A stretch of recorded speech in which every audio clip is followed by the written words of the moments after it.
For me, I live life, I don't really prejudge people. I don't have preconceived notions about gay people and no shit like that. Like, people is people, you know what I'm saying? You got good people, you got bad people. It is what it is, man, you know what I'm saying? So for me, it's just like, I don't give a fuck. I think what's gonna be is what's gonna be, and like, you know how I said prior, you know, I do a good job at being a leader because it's just like those kind of leadership skills and showing people that having, you know, judging people without meeting them is just not, it's just wrong. I think, you know, people, you just lead by example. That's it. You can't really dwell on what's really going on if people aren't catching on. You just got to keep doing your thing, and hopefully the smart ones know how to follow suit. It's interesting you said to let people be people, because I read an interview with you where you were talking about sort of your upbringing and sort of some of the difficulties that you faced, and you talked about how you kind of, in a way, you never actually completely wanted to fit in because you kind of liked being a bit different. You didn't want to feel ordinary. Mm-hmm. You still sort of feel like an outsider today. Yeah, I think that's what makes us cool, man. You know, the outsiders, I guess. You know. But are you worried about the point where you feel like you're sort of in the industry, like you're accepted, like you don't have that sort of chip on your shoulder anymore? Nah, I ain't tripping. Elaborate on that a little bit. I mean, in what way? What do you mean? Why do you like this idea of not being ordinary? It's just, I just take it, you know, it is what it is. I'll come to terms. I'm not in denial. I've realized, you know, that I'm not ordinary. Ain't nothing ordinary about me. From my looks, from the way I think, from the decisions I make. It's nothing ordinary. My lifestyle ain't ordinary, so I accept it. If it means that me being unordinary is an outsider, it's fuck it. I'm an outsider then. Call me what you will. I'm cozy, I'm chilling, I'm happy to be here. From Harlem, uptown, you know what I'm saying? That's about it.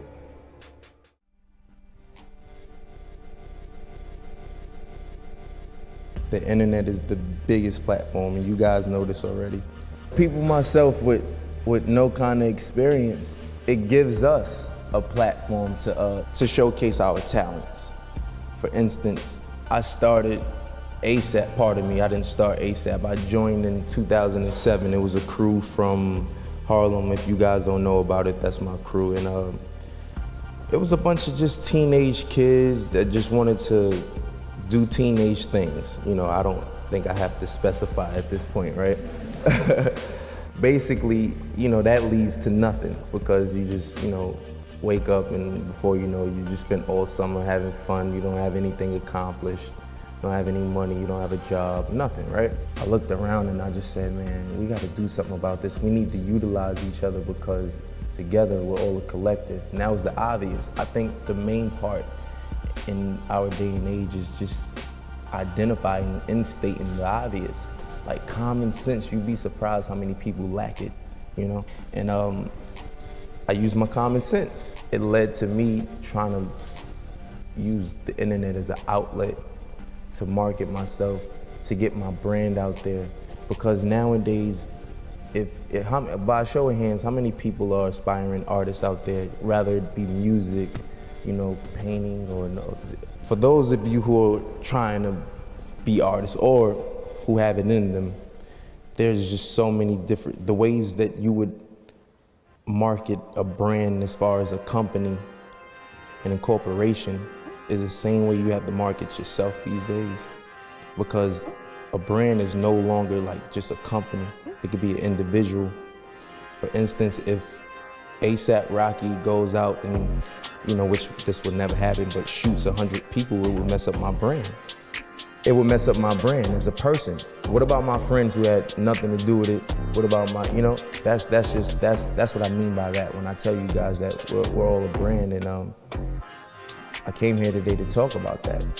As far as me utilizing the internet when I first came up, I feel like we didn't have any guidance. We didn't have anybody there to say, hey man, you know, you don't have to sign a big contract and be obligated for, you know, how many years, X amount of years to, you know, deliver music or whatnot. You could honestly do it yourself. We didn't have anybody to do that.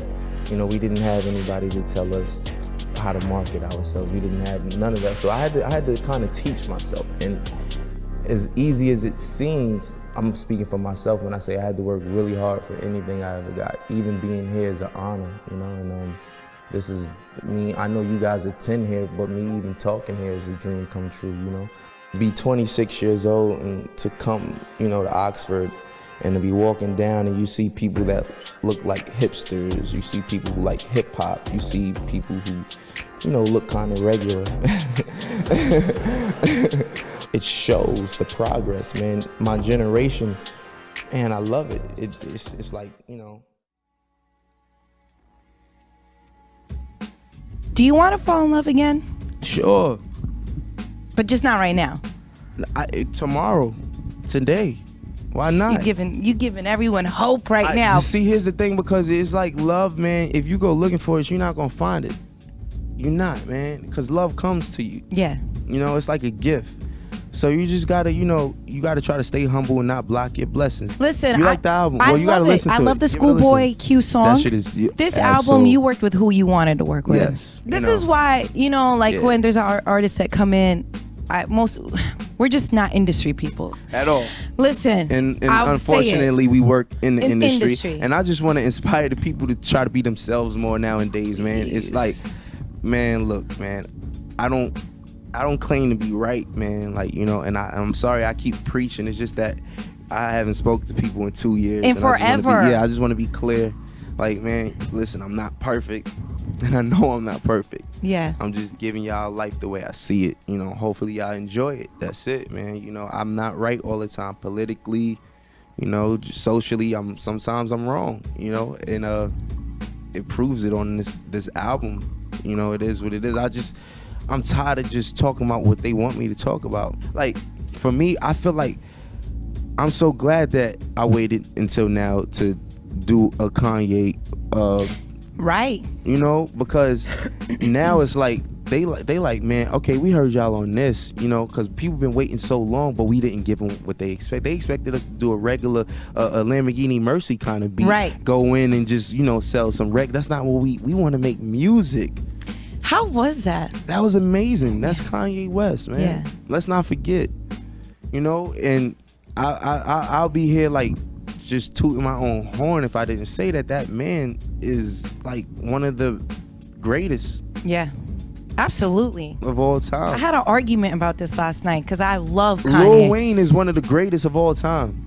Hands down, man. This is my thing, you know. It's true that I feel like artists, where they fuck up at is they come in and sometimes later after they've you know set they made their foundation, and you know they come back in the game and try new shit, and sometimes it fucks up their legacy. But let's not forget, why are people so forgetful? Because that's the world we live in. They don't realize what you are until you're not here.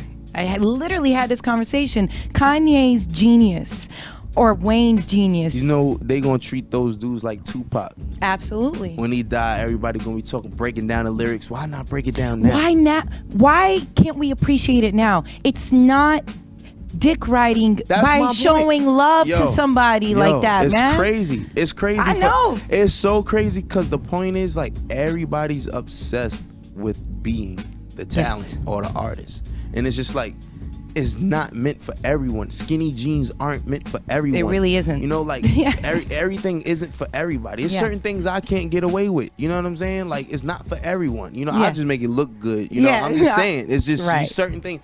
It's not for everything. It isn't for everyone. I wanted this bad. I didn't just wake up and figure out how to make money and saw other cats making money. Before I knew what responsibility was, I knew that this is what I wanted to do. So by the time I got older and realized you got responsibilities and this music can help you handle your responsibilities, that's a whole nother situation.